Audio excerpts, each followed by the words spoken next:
The rain hit hard enough to drown out everything except the crying. Iron Veil pressed his back against the wet brick, one hand cradling his swollen belly, the other clutching the edge of a rusted dumpster for balance. 7 months pregnant, homeless, and stupid enough to be out here when the smart ones had found shelter hours ago. The sound came again, wet, choking, desperate. Not a cat, not a rat. A baby. Hi viewers, kindly tell us where you're watching from and what time it is. Iron's pulse hammered against his ribs. Male Omegas didn't get second chances in this city. They got stared at in grocery stores, spat on in subway cars, blamed for existing wrong. And now he was hearing things that could get him killed. Because that smell, faint, underneath the garbage and rain, was alpha. Old money alpha. The kind that came with blood oaths and unmarked grave. He should have walked away. His feet moved toward the dumpster instead. The alley stretched long and narrow, flanked by buildings so tall the streetlights barely reached the ground. Water pooled in the cracks, reflecting neon signs from the Chinese takeout 3 blocks over. Everything smelled like rust and rotting food and something sharper, copper maybe, or fear. Iron rounded the dumpster's edge. His breath stopped. Wrapped in what used to be white silk, now soaked red and brown, a newborn squirmed against the concrete. No blanket, no carrier, just expensive fabric and a scent so powerful it made Iron's knees buckle. Mafia blood. Everyone in Brooklyn knew what that meant. Kings didn't lose children, and people who touched royal secrets didn't wake up the next morning. The baby's lips were turning blue. Iron's hands shook so hard he nearly dropped to the pavement. His own child kicked inside him, like it knew, like it understood that mercy and survival were about to go to war in his chest. The newborn gasped, thin, rattling, fadding. No. Iron didn't think, didn't plan, just moved. He scooped the baby up, silk and all, and pulled him against his chest. The cold hit first, ice-cold skin, too still, too quiet. Then the weight, barely anything. A soul wrapped in skin that hadn't decided yet if it wanted to stay. The baby's mouth opened, searching. Iron's body answered before his brain caught up. He tugged his coat open, shirt underneath already damp from rain and sweat. The baby latched on with the kind of desperation that didn't care about logic or shame, or what the world thought about male Omegas feeding someone else's child in an alley at 2 in the morning.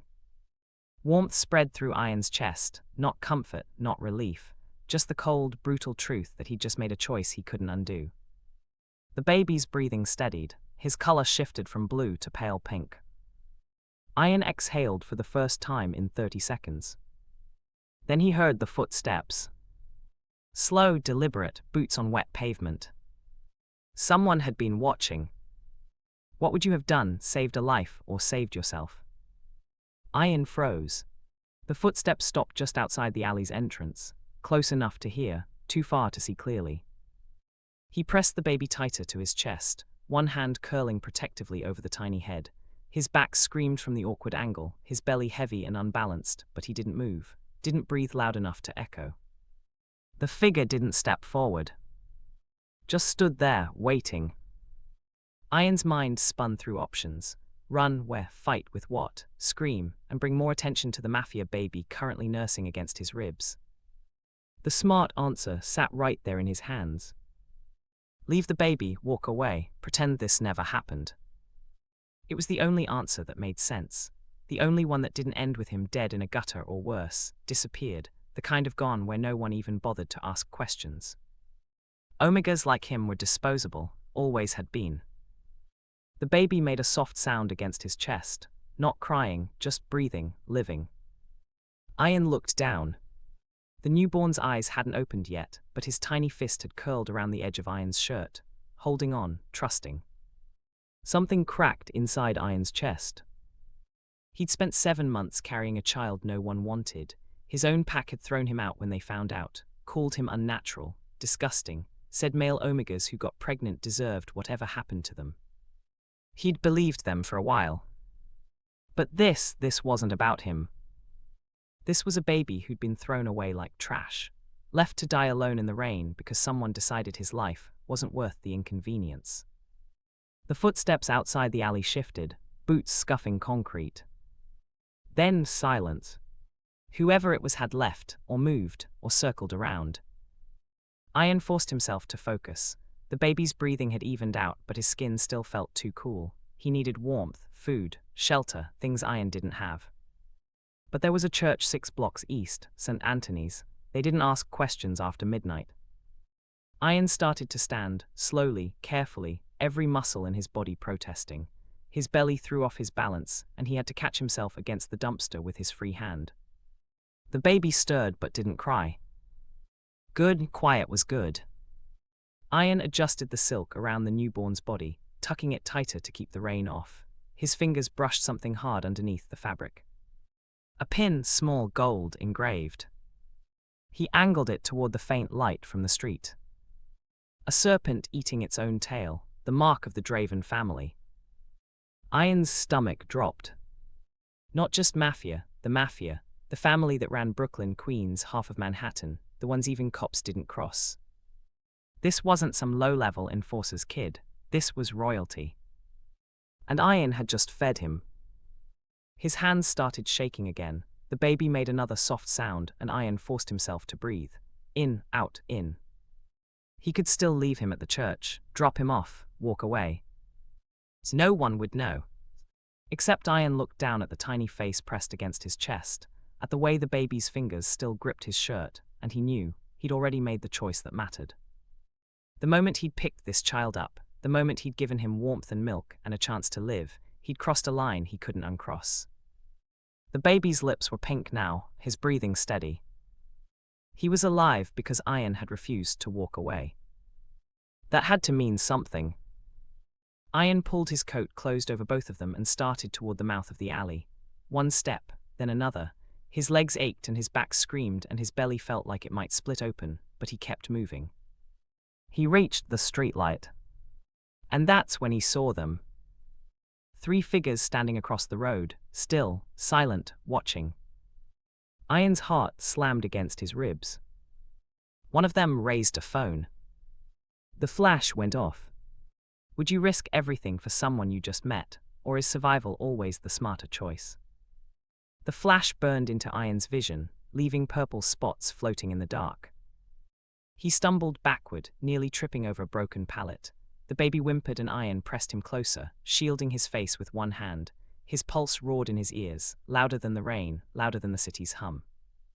The 3 figures didn't move, just stood there under the awning of a closed bodega, phones out, faces shadowed. Then one of them laughed. Yo, you seeing this? Another voice deeper, man, that's foul. The third one, a woman, snorted. Pregnant freak playing hero, probably stole the kid. Iren's throat closed. He wanted to scream, to defend himself, to explain. But what would he say? That he'd found a Mafia baby in a dumpster and decided feeding him was a good idea. That he wasn't trying to steal anything, just trying to keep something alive. They wouldn't care. No one ever did. The first guy tapped his screen. This is going straight to Gram. People need to see this. Caption it Brooklyn's finest, the woman said, laughing. Bet this blows up by morning. Iren turned and ran. Not gracefully, not fast. His body wasn't built for running anymore, not with 30 extra pounds pulling at his spine and his center of gravity somewhere near his knees. But he moved, one hand cradling the baby's head, the other braced against his belly. Behind him, more laughter. He turned a corner, then another. The streets blurred together, grey concrete, graffiti, boarded-up windows. Everything looked the same in the rain. His lungs burned, his legs cramped. He ducked into the alcove of an old laundromat, pressing his back against the locked door. The glass was cracked and covered in peeling advertisements for detergent brands that didn't exist anymore. The baby shifted against his chest, still quiet, still breathing. Iren closed his eyes and tried to catch his breath. His whole body shook, not from cold, though he was freezing, from adrenaline, from fear, from the weight of knowing he'd just been seen, photographed, documented. By morning, half the city would know his face. And they'd hate him for it. Male Omegas didn't get the benefit of the doubt. They got accused, mocked, blamed, and if the Draven family found out someone had their missing heir, they wouldn't ask questions first. They'd just make the problem disappear. The baby's mouth moved against his skin, searching again, still hungry. Iren adjusted his shirt, letting him latch on. The pull was strange, uncomfortable, intimate, necessary. His body knew what to do even if his mind was screaming that this was wrong, dangerous, insane. But the baby's lips were pink now, his tiny fist curled against Iren's ribs. He was alive. That was all that mattered. Iren pressed his forehead against the baby's head and let himself cry. Not loud, just quiet, shaking sobs that didn't make sound but felt like they might crack him open. He'd saved a life tonight. And it was probably going to ruin his. The rain picked up again, hammering the sidewalk like it was angry. Somewhere down the block, a car alarm went off, then stopped. Iren opened his eyes. Across the street, a black sedan idled at the curb, tinted windows, engine running, no plates visible from this angle. His stomach dropped. The passenger door opened, and a man in a long coat stepped out. Tall, broad-shouldered, face hidden under the shadow of a hood. He looked directly at Iren, then started walking. Should he have left the baby at the church, or was it already too late? Iren didn't wait to see if the man was friendly. He pushed off the laundromat door and bolted. The baby bounced against his chest, startled, letting out a sharp cry. Iren tucked him tighter, one hand supporting his head, the other wrapped around his back. His legs screamed. His belly felt like it might tear open. He didn't stop. Behind him, footsteps, fast, heavy. Iren cut left into a side street, narrower than the last. Dumpsters lined one side, fire escapes zigzagging up the other. No lights, no people. Just him and whoever was chasing him. The baby cried louder now, wailing against the rain. Iren's heart shattered with every sound. He wanted to comfort him, to tell him it was okay, but his lungs couldn't pull in enough air to speak. He stumbled over a pothole and caught himself against a brick wall, scraping his palm raw. The baby screamed. "Please," Iren gasped. "Please, I'm sorry, I'm so sorry." But the baby couldn't understand, and the footsteps were getting closer. Iren forced himself forward, 10 more steps, 20. Then the alley ended. Dead end, chain-link fence, no gate. He spun around, back pressed against the fence, baby clutched to his chest. The man in the coat stood at the alley's entrance, not running anymore, just walking, slow, controlled. Like he knew Iren had nowhere left to go. Iren's vision blurred, his knees buckled. He slid down the fence until he was sitting in a puddle, water soaking through his jeans, baby crying in his arms. "I didn't steal him," Iren choked out. "I swear, I found him, he was dying." The man stopped 5 feet away. Said nothing. Just stood there, rain dripping off his hood. Iren's whole body shook. "Please, I'll give him back, just don't hurt him, he didn't do anything wrong." The man tilted his head slightly, then reached into his coat. Iren's breath stopped. But the man didn't pull out a gun. He pulled out a phone, held it up, took a picture. The flash lit up the alley like lightning. Iren flinched, curling around the baby. Why are you?" The man lowered the phone, typed something, then pocketed it. And walked away. Just left. Iren sat there in the rain, chest heaving, baby crying, brain trying to process what just happened. The man had taken a picture. Not threatened him, not grabbed the baby, not even spoken. Just documented. Which meant someone else was coming. Iren's hands tightened around the baby. He had to move, had to find somewhere safe, somewhere hidden. But his legs wouldn't cooperate, his whole body had gone numb. The baby's cries softened into whimpers, exhausted, overwhelmed. Iren rocked him gently, tears mixing with rain on his face.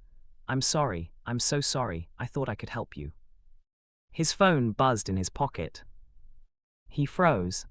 He didn't have friends, didn't have family, didn't have anyone who'd be texting him at 3 in the morning. With shaking hands, he pulled it out. One notification, Instagram. Someone had tagged him in a post. His stomach turned to ice. He opened it. The photo from earlier, him in the alley, coat open, baby against his chest. But the caption made his blood run cold. Brooklyn Omega kidnaps Mafia baby. Pregnant freak found with stolen child. Share before he disappears. Omega Crime Brooklyn News Mafia. 3,000 shares already, hundreds of comments. Disgusting. Male Omegas shouldn't be allowed near children. Someone call the cops. Bet he's selling that baby. Iron's vision swam, his phone slipped from his hand, landing in the puddle beside him. This was it, this was how he died. Not quietly, not peacefully. But hated, accused, hunted. The baby had stopped crying, his tiny face pressed against Iron's chest, eyes still closed, breathing soft and even. He trusted Iron.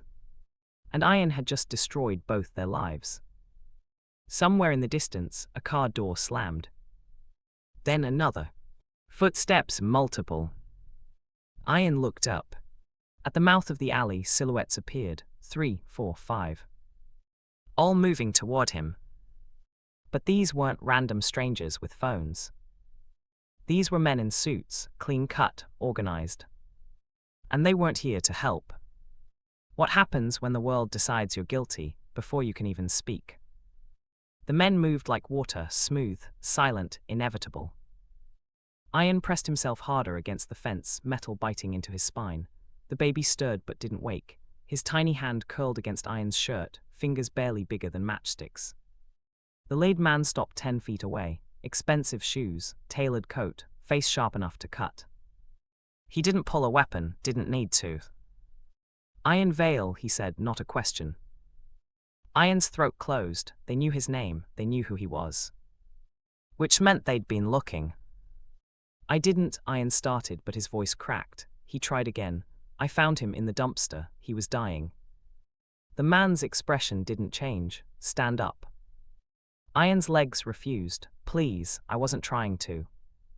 Stand up. The other men shifted, forming a half circle, not threatening, just present, blocking every exit. Iron forced himself upright, one hand braced against the fence, the other cradling the baby's head. His belly threw him off balance and he swayed, nearly falling. One of the men stepped forward like he might catch him. The lead man raised a hand, the other man stopped. You fed him, the lead man said. It wasn't a question, but Iron nodded anyway. Why? The word landed like a trap. Iron's mind spun, searching for the right answer, the one that wouldn't get him killed. But there wasn't one. So he told the truth. Because he was dying. Silent. The rain had softened to a drizzle now, just enough to blur the streetlights into halos. Somewhere close, a siren wailed, then faded. The lead man studied Iron for a long moment, then pulled out his phone, typed something, waited. Iron's heart hammered so hard, he thought it might bruise his ribs.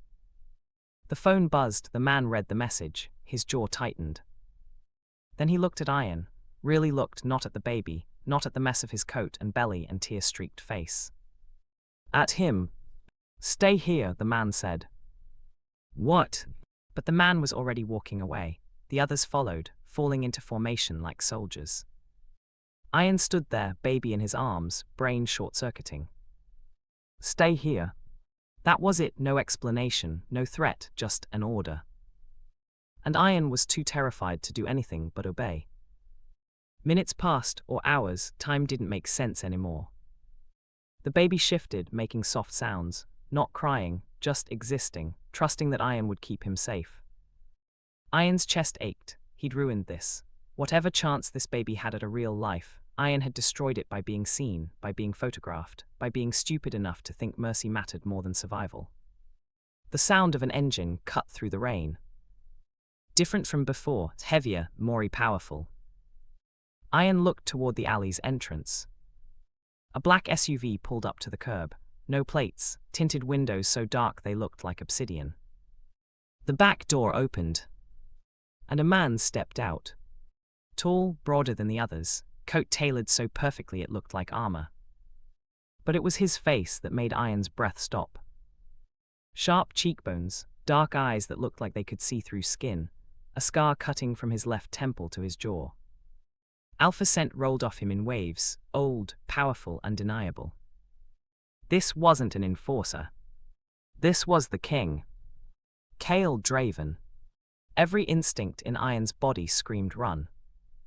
But his legs locked, his arms tightened around the baby. Kale walked toward him, slow, deliberate, like he had all the time in the world. The other men stepped aside, made room.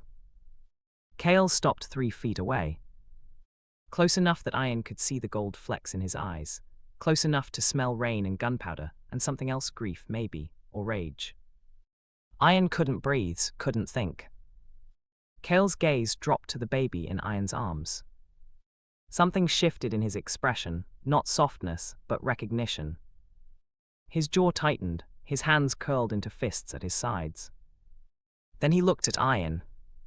And knelt. Right there in the puddle, expensive coat soaking through, knees pressed into filthy water. He knelt. Iron's brain stuttered, stopped, rebooted. Alpha Kings didn't kneel, not for anyone, not ever. But Kale Draven was on his knees in a Brooklyn alley, looking up at a pregnant Omega holding his stolen son. "You saved my child," Kale said. His voice was low, rough, like gravel scraped over steel. Iron couldn't speak, couldn't move. Kale reached up slowly, carefully, and removed his coat. Then draped it over Iron's shoulders. The weight of it was shocking, heavy, warm. It smelled like rain and smoke and something Iron couldn't name. Protection. Kale stood, looked Iron directly in the eyes. "You're safe now," he said. And for the first time in 7 months, Iron almost believed it. But then Kale's phone buzzed. He glanced at the screen, his expression went cold. "Get him to the car," Kale said to his men. "Now." "What?" Iron started. Kale looked at him, and there was something in his eyes that made Iron's blood freeze. "My brother just declared war. When mercy makes you a target, how do you survive the man who wants you dead?" The safe house smelled like bleach and gunpowder. Iron sat on a leather couch that probably cost more than every place he'd ever lived combined, baby Rin asleep in his arms, Kale's coat still draped over his shoulders. His wet clothes had soaked through to the cushions, but no one said anything. The men stationed at every door just watched, silent, ready. Kale stood by the window, phone pressed to his ear, jaw tight enough to crack teeth. "I don't care what he's threatening," Kale said, voice low and controlled. "Find him, now." He ended the call, turned to face the room. His eyes landed on Iron, then the baby. Something softened in his expression for half a second before the walls came back up. "How long has he been asleep?" Kale asked. Iron's throat felt raw. 20 minutes, maybe. Kale crossed the room in 3 strides, knelt again, this time on carpet instead of puddle water. He studied Rin's face with the kind of intensity that made Iron's chest ache. "He looks like his mother," Kale said quietly. Past tense, his mother. Iron didn't ask, didn't need to. Kale reached out slowly, like he was afraid sudden movement might shatter something. His finger brushed Rin's tiny hand. The baby's fist curled reflexively around it. Kale's breath hitched. For a moment, he wasn't a Mafia king, just a father who'd almost lost his son. Then his phone buzzed again. Kale's expression went cold. He stood, pulling his hand away gently, looked at one of his men. "Dante, get Clark on the line. Tell him we need the building secured within the hour." "Yes, sir." Kale turned back to Iron. "You need to eat, sleep. The doctor's coming to check on both of you." "I'm fine," Iron said automatically. Kale's eyebrow lifted. "You're 7 months pregnant, haven't slept in how long, and just ran through Brooklyn in the rain. You're not fine." Iron opened his mouth, closed it. Kale wasn't wrong. "There's a bedroom upstairs," Kale continued. "Clean clothes, bathroom, everything you need. Dante will show you." It wasn't a suggestion. Iron looked down at Rin, still sleeping peacefully. "What about?" "He stays with you," Kale said. "Wherever you go, he goes, understood." Relief flooded through Iron so fast it made him dizzy. "Thank you." Kale's jaw tightened again. "Don't thank me, you saved his life. This is," he stopped, seemed to recalibrate. "This is the least I can do." Dante stepped forward, gesturing toward the stairs. Iron stood carefully, Rin cradled against his chest, every muscle in his body screaming. He made it 3 steps before his legs gave out. Dante caught him before he hit the floor, one hand under his arm, the other steadying his back. "Easy," Dante murmured. Iron's vision swam, his belly cramped, sharp, sudden, terrifying. "Not now, please, not now." "Kale," Dante called, voice tight. Footsteps fast. Kale was there, taking Rin from Iron's arms with surprising gentleness. Get him upstairs, now. Dante lifted Iron like he weighed nothing, which would have been humiliating under any other circumstance. Right now Iron just focused on breathing through the cramp. They made it to a bedroom, massive, too clean, too expensive. Dante set him on the bed. Doctor's on the way, just breathe. Iron nodded, couldn't speak. Kale appeared in the doorway, Rin still in his arms. He handed the baby to another guard, carefully, like he was transferring explosives, and moved to Iron's side. Where does it hurt? Everywhere, Iron gasped. Kale's hand pressed against Iron's belly, firm, checking. His eyes narrowed. The baby's positioned wrong. Doctor needs to be here in 5 minutes or heads roll. Someone ran. Iron closed his eyes. This couldn't be happening. Not here, not like this. Hey, Kale's voice cut through the panic. Look at me. Iron forced his eyes open. Kale's face was inches away, intense, focused. You're going to be fine, both of you, I don't break promises. You didn't promise anything, Iron whispered. I'm promising now. The cramp eased slightly. Iron sucked in air, chest heaving. Kale didn't move, just stayed there, hand on Iron's belly, steady as stone. The doctor burst through the door 6 minutes later. Older woman, confident, no questions asked. She examined Iron quickly, efficiently. Braxton Hicks, stress-induced. He needs rest, hydration, and zero excitement for the next 48 hours. Kale's expression went flat, defined zero excitement. No running, no fighting, no life-or-death situations. That's not. His phone rang, he glanced at the screen. His whole body went rigid. Excuse me, he said, voice like ice. He stepped into the hallway, closed the door. But Iron could still hear him. Soren, you've got 30 seconds to explain why you're calling my personal line. Pause. He's alive, and he's staying that way. Another pause, longer.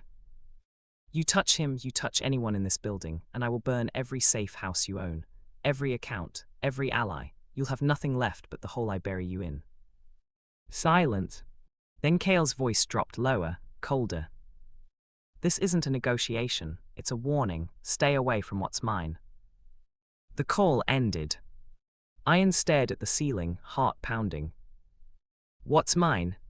Kale came back in, his expression was unreadable. Get some rest, he said, we'll talk in the morning. He turned to leave. Kale, Iron called. He stopped, looked back. Why are you doing this? Iron asked. I'm nobody, just some Omega who got in the way. Kale's eyes held his for a long moment. You're the person who saved my son when the entire world walked past him. That makes you worth more than half the people I call family. He left before Iron could respond. The doctor finished her examination, gave Iron strict orders, and disappeared. Dante brought Rin back, placed him carefully in Iron's arms. Sleep, Dante said, we've got watch. Iron wanted to argue, wanted to ask 1,000 questions. But exhaustion dragged him under before he could speak. He woke to shouting. Downstairs, loud, violent. Glass shattered. Iron jolted upright, Rin startling awake in his arms. The baby cried, sharp, frightened. The bedroom door slammed open. A man Iron didn't recognize stood there, expensive suit, cold eyes. And a gun pointed directly at them. Found you, the man said. Can you protect someone when you're the target, or does love just make you both easier to kill? Iron's body moved before his brain caught up. He rolled off the bed, Rin clutched to his chest, hitting the floor hard enough to knock the air from his lungs. Pain shot through his shoulder, but he didn't stop, just scrambled behind the bed frame, putting solid wood between them and the gun. The man laughed, cold, empty. You think that matters? He stepped into the room. There's nowhere to go, Omega, just make this easy. Rin screamed, high-pitched, terrified. Iron pressed him closer, one hand over his tiny head. Please, he's just a baby. Exactly, the man raised the gun higher. Can't have loose ends. Footsteps thundered up the stairs. The man's head snapped toward the door. Dante appeared first, gun already drawn. Downs now. The man swung his weapon toward Dante. 2 shots rang out. Iren flinched, curling tighter around Rin. The baby's cries turned into wails. When Iren looked up, the man was on the ground, not moving. Dante crossed the room in 2 strides, checking Iren over with sharp, efficient movements. "You hit." Iren shook his head, couldn't find words. "It's the baby. He's okay, just scared." Dante exhaled, spoke into his earpiece. "Threat neutralized. 3rd floor, get cleanup up here."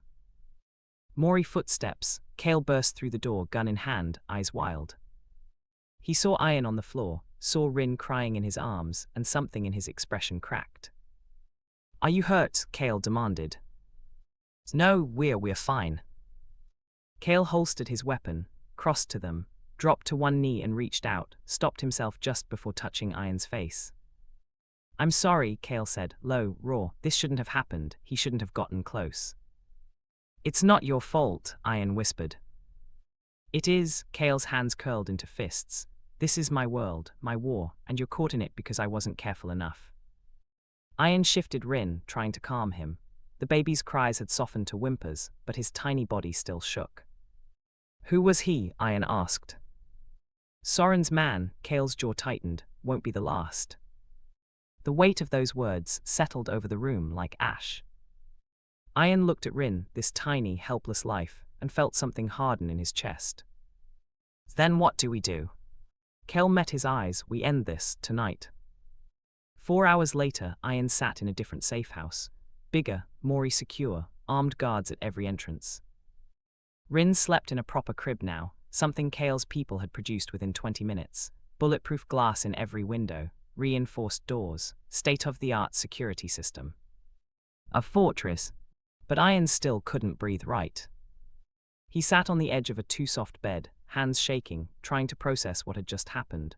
Someone had tried to kill them, would have succeeded if Dante had been 5 seconds slower. And this was his life now. Until Soren was stopped. The door opened, Kale stepped in, shedding his suit jacket. Blood speckled the white shirt underneath.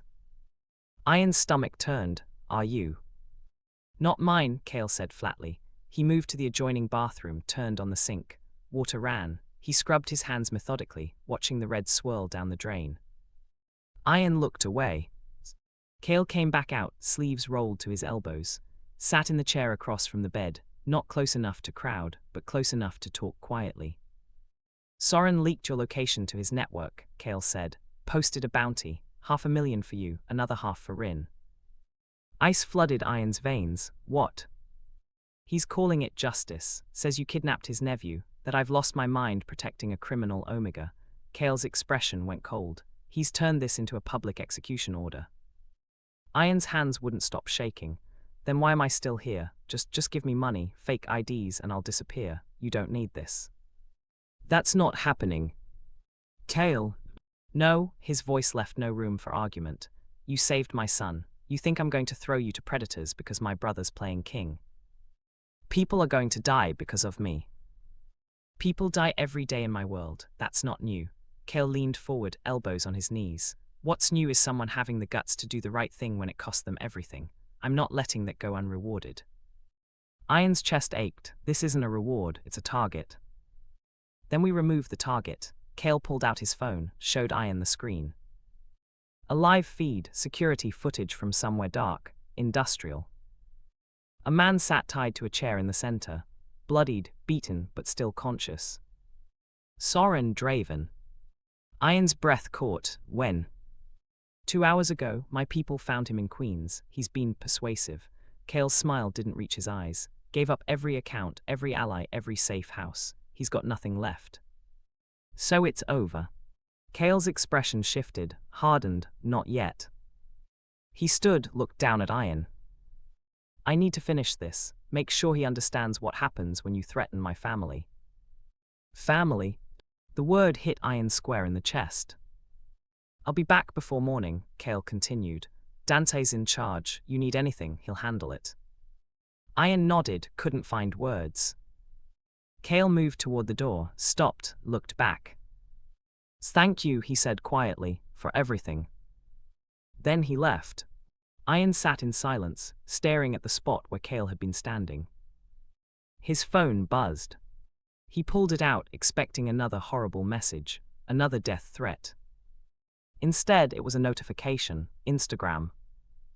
The original post, the one calling him a kidnapper, had been deleted. Replaced with something new. A video, Kale Draven standing in front of cameras, face calm, voice steady. The Omega known as Iron Veil is under my protection. He saved my son's life when others left him to die. Anyone who threatens him threatens me, and I promise, his eyes went cold, I keep my promises. The video had 10 million views already. And the comments.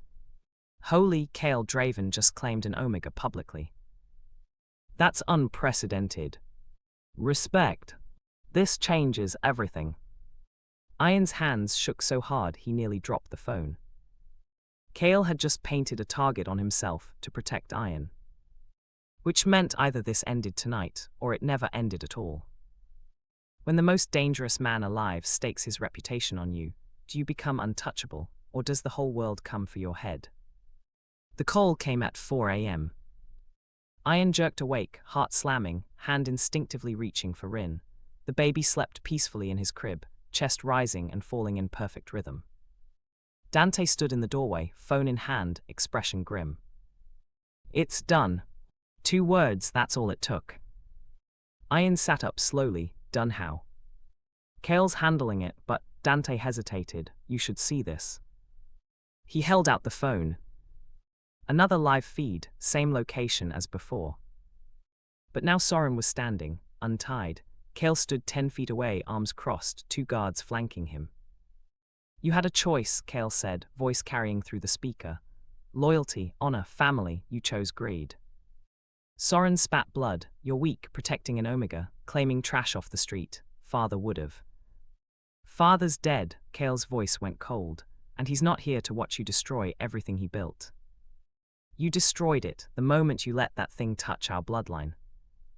Kale took 1 step forward, just one. Soren flinched. He has a name, Kale said quietly, and he has more honor in his broken body than you'll ever understand. He turned his back on Soren, started walking toward the door. That's it, Soren laughed, sharp, bitter. You're just going to leave me here, have your dogs shoot me in the back like a coward. Kale stopped, didn't turn around. No, he said, I'm leaving you to the families you betrayed. They'll be here in 20 minutes. Soren's face went white. You can't, Kale. But Kale was already gone. The feed cut out. Iron stared at the blank screen, chest tight. What happens now? Justice, Dante said simply, the way it's supposed to work. Iron wanted to feel relieved, wanted to believe it was over. But something else was building in his body, pressure, low, deep. He shifted on the bed, winced. Dante noticed immediately. You okay? Yeah, just cramping again. Dante's expression sharpened, same as before. No, different, lower. Dante's eyes widened. He pressed the button on his earpiece. Get the doctor, now. It's fine, Iron started. Another cramp hit, harder. Iron gasped, hand flying to his belly. Not Braxton Hicks. Labor. Dante. I know, just breathe, doctor's coming. But the cramping intensified, fast, too fast. Iron's water broke. Panic flooded through him. It's too early, I'm only 7 months. The baby's full term enough, you're going to be fine. Dante moved to the door, barking orders. Where's the doctor? I need her here 5 minutes ago. Footsteps thundered through the hallway. The doctor rushed in, already snapping on gloves. How far apart are the contractions? 2 minutes, Iron gasped, maybe less. She checked him quickly, her expression shifted. He's crowning, we're doing this now. What? No, I can't, Kale's not. Kale's 10 minutes out, Dante said, phone pressed to his ear. He's coming. Another contraction ripped through Iron's body. He cried out, couldn't help it. The doctor positioned herself. On the next one, I need you to push. Iron's vision blurred. This wasn't how it was supposed to happen. Not here, not like this, not without. The door slammed open. Kale stood there, blood still on his shirt, hair disheveled, eyes wild. "I'm here," he said. Relief crashed over Iren, so hard it hurt worse than the contractions. Kale crossed to the bed, grabbed Iren's hand. "I'm here, I'm not leaving." "You don't have to. I promised." The next contraction hit. Iren screamed, pushed, felt like his body was tearing apart. "Good," the doctor said. "Again, one more." Kale's hand tightened around his. "You've got this. You're the strongest person I've ever met." Iren pushed again, harder. A sound filled the room. Crying. High-pitched, angry, alive. "It's a boy," the doctor announced. She placed the baby on Iren's chest, tiny, wrinkled, perfect. Iren's hands shook as he cradled his son. His, after 7 months of carrying him alone, of being told he was disgusting, wrong, broken. His son was here, real, breathing. Kale leaned closer, looking at the baby with something like awe. "What's his name?" he asked quietly. Iren hadn't thought about it, hadn't let himself believe he'd make it this far. But now, looking at this tiny life in his arms, only one name felt right. "Amari," Iren whispered. "It means strength." Kale's expression softened. "Amari Vale." "Or Amari Draven," Iren said before he could stop himself. Kale's eyes snapped to his, searching. Iron's face burned. You've done so much, protected us, I thought." "Yes." Iren blinked. "What?" "Yes, Amari Draven." Kale's voice was rough. "And Iren Draven, if that's what you want." The room went silent. The doctor had stepped back. Dante had disappeared. Even Rin, somehow, had stayed asleep. It was just them, and 2 children who'd survived against impossible odds. "You don't have to offer that," Iren said quietly. "I know what this is, protection, obligation, you don't." "I don't do obligation," Kale interrupted. "I do what's right and keeping you safe, giving both of you my name, my protection, my everything." His hand came up, cupping Iron's face gently. "That's not obligation, that's..." He stopped, seemed to struggle with the words. "That's me being selfish," he finished. "Because I want you here, both of you, not because you saved Rin, because you're..." Another interruption, this time from Kale's phone. He ignored it. It buzzed again, insistent. Kale growled, checked the screen. His expression went neutral. "It's done. Soren's been handled. The family's confirmed." "What does that mean?" Iren asked. "It means you're safe. No more threats. No more bounties. It's over." Iren looked down at Amari, then across the room at Rin's crib. 2 children, 2 lives that shouldn't have survived. But did. Because someone chose mercy over fear. What happens when the whole world is watching, and you have to decide who you're going to be? Morning light filtered through bulletproof glass, turning the bedroom gold. Iren woke to the sound of soft breathing. Amari slept against his chest, tiny fist curled in his shirt.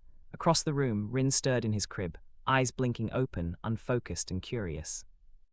Kale sat in the chair beside the bed, still in yesterday's bloodstained shirt, still awake. "Did you sleep at all?" Iren asked quietly. "No, Kale. I wanted to make sure you were safe." His eyes moved from Iren to Amari to Rin. "All of you." Something in his voice made Iron's chest ache.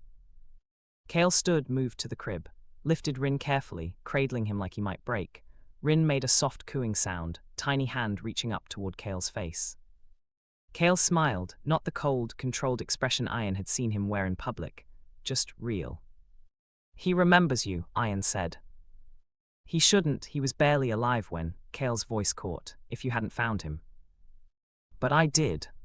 Kale looked at him, really looked. "Why?" "Because he needed me to." Simple, true. Kale crossed to the bed, sat on the edge, Rin still in his arms. "I need to make a statement, publicly, about Soren, about everything." Iron's stomach tightened. "What kind of statement?" "The truth, that you saved my son, that you're under my protection, that anyone who threatens you answers to me." He paused. "But I need to know, are you ready for that?" "Ready for what?" "For your life to change, completely." Kale's expression went serious. "The moment I acknowledge you publicly, you become part of my world. Cameras, scrutiny, people analyzing every move you make. It's not easy." Iron looked down at Amari, so small, so fragile. Will it keep them safe? Yes. Then I'm ready. The press conference happened at noon. Iron stood backstage, Amari in his arms, Dante beside him. Kale had offered to have someone hold the baby during the announcement, but Iron refused. If he was doing this, he was doing it honestly. No hiding, no pretending. Kale stepped up to the podium, cameras flashed, microphones pressed closer. He looked calm, controlled, every inch the king. 3 days ago, my son Rin was taken during a coup attempt led by my brother, Soren Draven. He was left for dead in an alley in South Brooklyn. Kale's voice carried across the room. A man named Iron Vale found him, fed him, kept him alive when others walked past. Murmurs rippled through the crowd. Iron is a male Omega, 7 months pregnant at the time, homeless, alone. He had every reason to leave my son and protect himself. Kale's eyes found the camera. He didn't. He chose mercy, compassion, courage. Someone shouted a question. Kale ignored it. Because of that choice, my son is alive, and I will spend the rest of my life making sure Iron and his child, our children, are protected, valued, and respected. The room exploded. Questions flew, cameras swiveled. Kale raised a hand, silence fell. Iron Vale is now Iron Draven. He and his son Amari are part of my family. Anyone who threatens them threatens me, and his smile went cold. I keep my promises. He stepped away from the podium and gestured toward the wings. Dante looked at Iron. You're up. Iron's heart slammed against his ribs. What? He wants you out there with him. I can't. You can. Dante's expression softened. You already did the hard part. Iron looked down at Amari, then took a breath. Walked onto the stage. The cameras went wild. Kale met him halfway, placed a hand on the small of his back, stood beside him. Equal. Protected. Sane. Iron's voice shook when he spoke, but he forced the words out anyway. I didn't save Rin because I wanted recognition. I saved him because he was a baby who needed help, that's all. He looked directly at the cameras. I'm not a hero, I'm just someone who chose not to walk away. Silence. Then applause.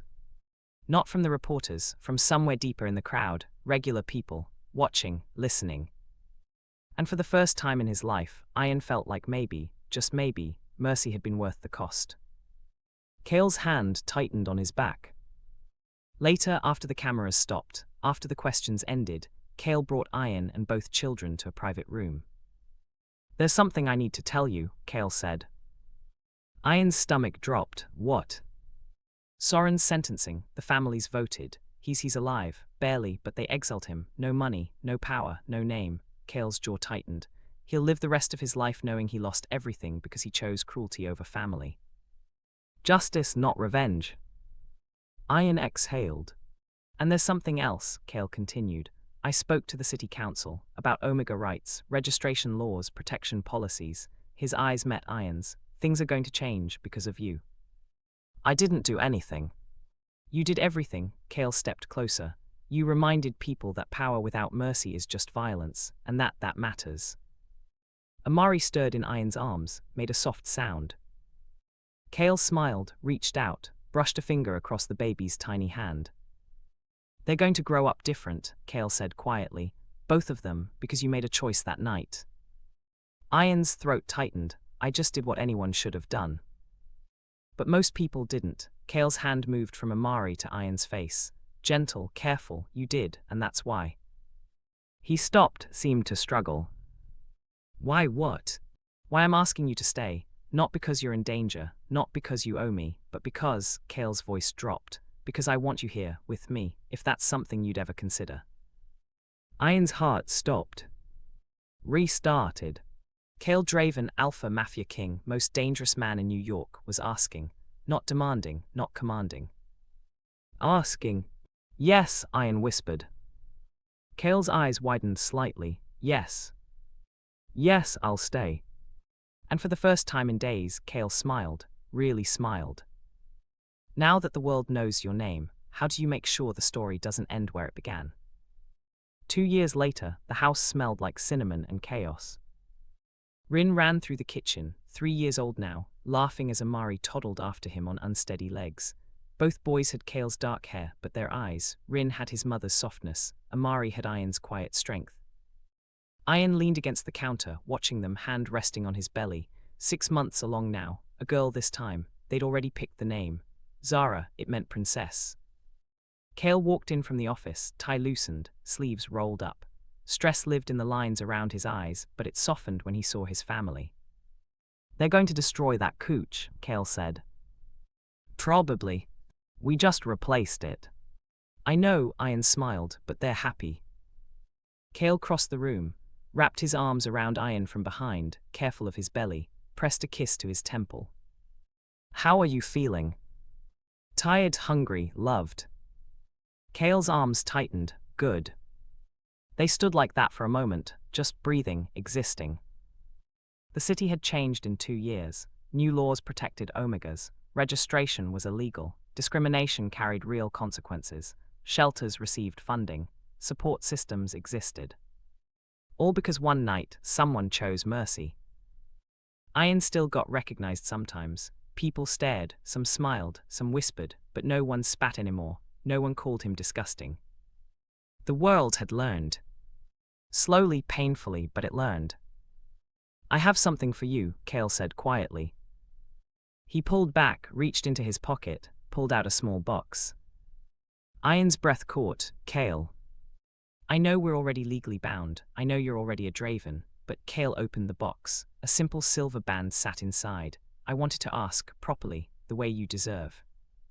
Tears burned Iron's eyes. Kale took his hand. "Iron Draven, you saved my life before I even knew I needed saving. You taught me what strength really means. And every day I wake up grateful that you chose to stay." His voice roughened. "Will you marry me? Not because the law says so, because we both want it." Iron couldn't speak, just nodded. Kale slipped the ring onto his finger, kissed him, slow, gentle, perfect. Rin made a disgusted sound from the living room. "Ew, they're kissing again." Amari giggled. Kale pulled back, laughing. "Get used to it, kid."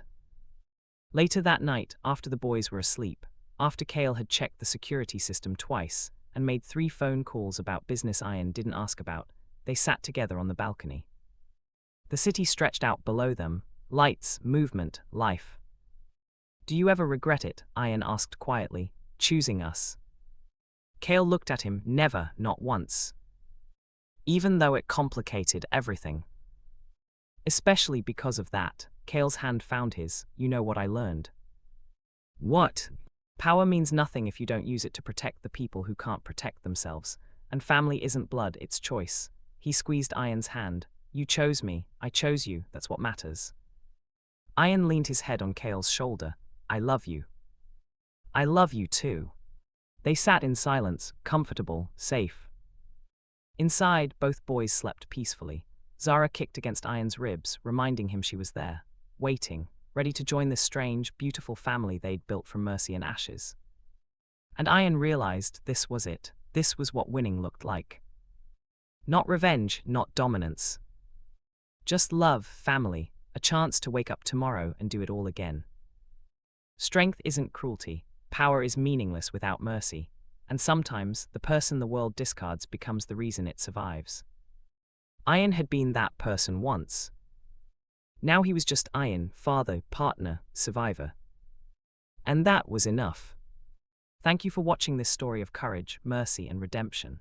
If this touched your heart, please subscribe and turn on notifications so you never miss another story that inspires. Share your thoughts in the comments below. Your words might be exactly what someone else needs to hear today. Together, we create a community where every story matters and every voice can inspire change. See you in the next one.